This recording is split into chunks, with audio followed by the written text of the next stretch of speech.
আজানের জবাব দেওয়া একটা আমল, আপনারা জানেন তো।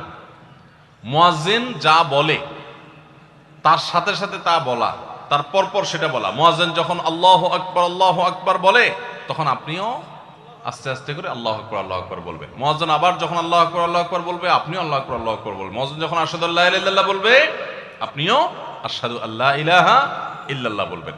মুয়াজ্জিন যখন আশহাদু আন্না মুহাম্মাদুর রাসূলুল্লাহ বলবে, আপনি কি বলবেন? আশহাদু আন্না মুহাম্মাদুর রাসূলুল্লাহই বলবেন। অনেকে সাল্লাল্লাহু আলাইহি সাল্লাম পড়ে, সাল্লাল্লাহু আলাইহি সাল্লাম পড়বেন হলো আযানের শেষে, কিন্তু আযান চলাকালীন আশহাদু আন্না মুহাম্মাদুর রাসূলুল্লাহই বলবেন।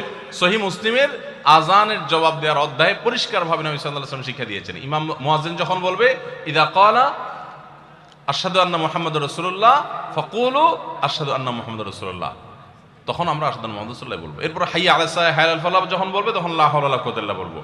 এরপর আল্লাহু আকবার বললে তাই বলবো, লা ইলাহা ইল্লাল্লাহ বলার সময় তাই বলবো। তারপরে আযানের জবাব দেবো, দুরূদ পড়বো, দোয়া পড়বো।